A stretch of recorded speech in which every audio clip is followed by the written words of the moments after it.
ladies and gentlemen? Welcome to another YAOOOO vlog. We are here to talk about a very cool new effort that we are involved with, and it is the website Training.tf.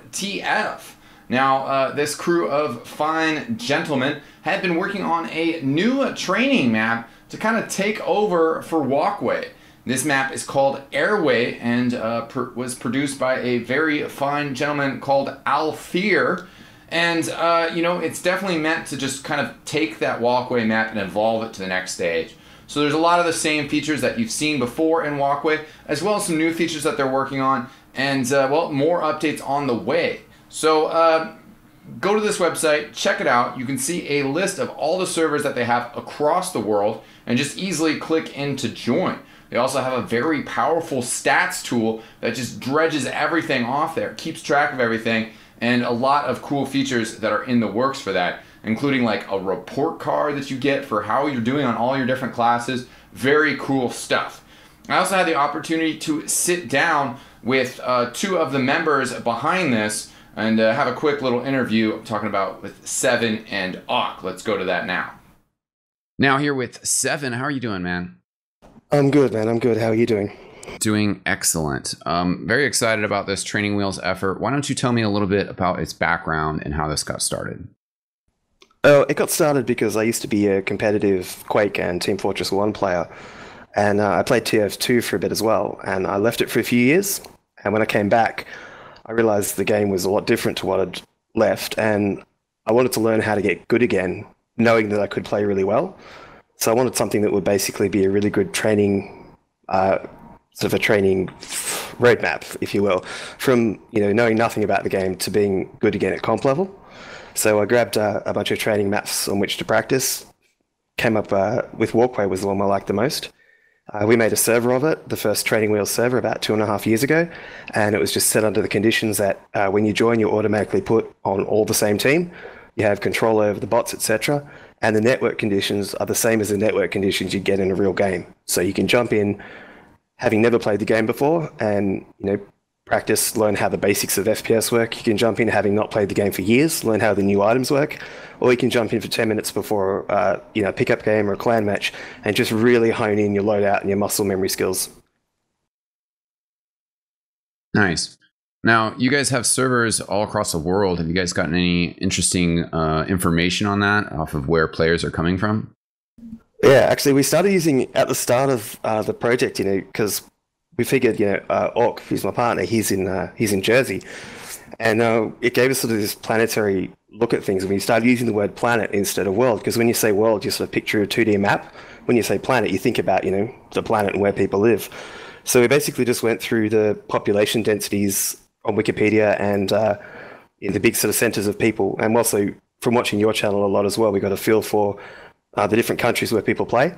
And we started up servers. I think we've got 24 servers now, sort of all across the planet. We've got Australia, we've got South Asia, North Asia, subcontinent, which includes Pakistan and India, and they're in Mumbai. We've got 4 there, and we've got 3 in Europe, in London. We're starting up another 3 in Helsinki soon, and then we've got 3 on the west coast of the US, 3 on the east coast. But where we really do need servers, the 2 spots we do need servers, where we've been having trouble finding VPSs are South America. We want to put some up in Sao Paulo for the Brazilian TF2ers, and we want to put some up in Joburg as well for South African TF2 community. You guys are also planning some giveaways. I know that you got big plans for the future, but what are you guys going to start things off with to kick off these servers? Well, everyone loves the top 10 list. You love it, I love it. Letterman loves it. And so for the first few weeks of Airway up and running, for Training.tf running, we're giving away 10 keys a week, and we'll be giving them away on an episode of your show. And it's we go through with our statistics tool, we can go through sort of the different things players have done, and we just get to select the ones that have done the coolest things that we see in the logs, and we pick 10 of you. And if you're part of our Steam group, you'll be gifted a key if you're one of the 10 people we select through eXtine next week. Sounds good. I also got a chance to sit down with eXtine, one of the other founders of this Training Wheels effort. Aqua is very involved with the back end of it and getting the stats system figured out that actually drags all this information off these servers. Now, could you tell us a little bit more about that development process and the power of what you guys have created? Sure. What we've created is called Australium, which has been named after the item quality in the game and also the mysterious substance from the continent of Australia that's shown up in the TF comics. And it's just also a really cool name. We were developing it because while there have been plenty of tools out there that are good for analyzing one game of TF2 or maybe a few games of TF2, there really hasn't been anything out there for analyzing a season or for an entire history of a server, for example. So what Australium does, what it's capable of, is it's capable of taking these thousands upon thousands of games that are happening, all these rounds that are occurring on our servers, and pulling any kind of statistics that we want off of it. You could get how many headshots somebody's gotten, how many robots have been Gerardied, things like that. And it also enables us to determine how long everyone collectively has played on the servers. I believe we're now past a year and 24 days of playtime just from all the individual people playing at the same time.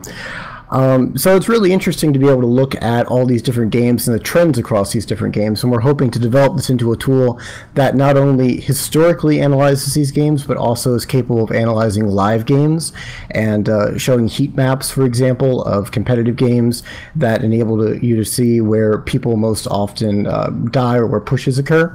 So while it's still in its early stages yet, Australium is still very powerful, and I'm excited to see where it goes. So also on these servers, you guys have made an adjustment to how Engineer works to make that a little bit more interesting. Do you want to talk about that?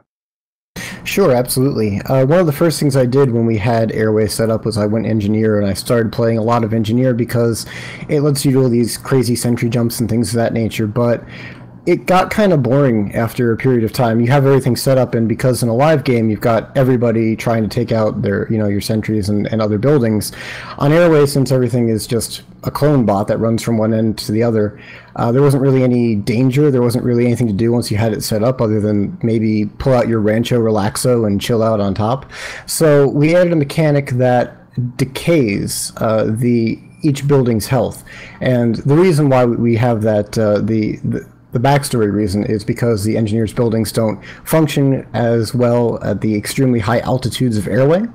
But what it's meant to do is it's meant to give you something to do while you're playing Engineer.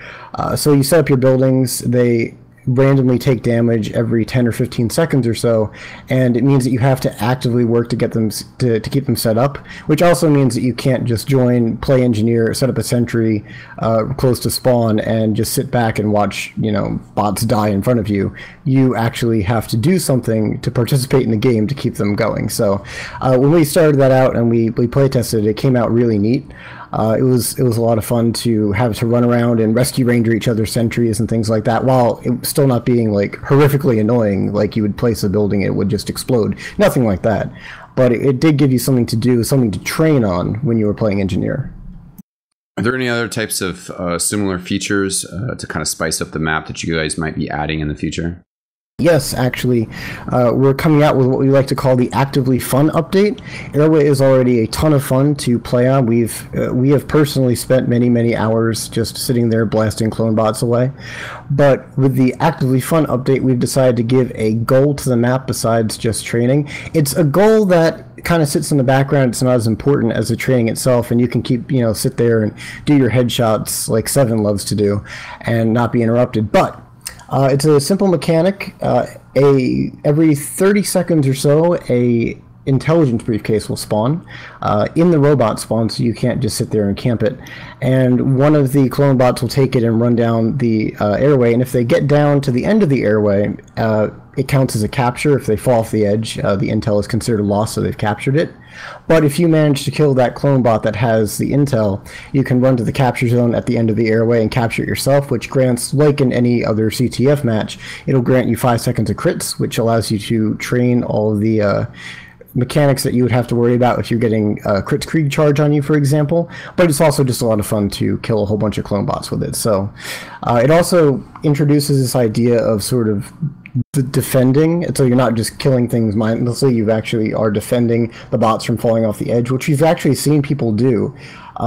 kind of like set up their own games where they'll try to keep the bots away from the edge, and this actually gives a reward system to the people who do that. So again, it's not something that's going to be overwhelming. We're not making like this a CTF mode, for example. It is a training map, but it does give you a nice background event to participate in.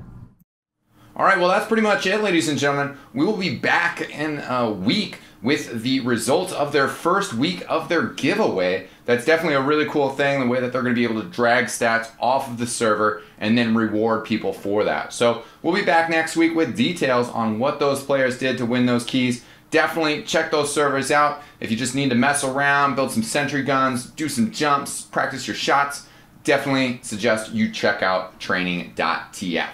Well, that's it, ladies and gentlemen. Thanks so much for tuning in. I'm eXtine. I'll see you guys next time. Peace out.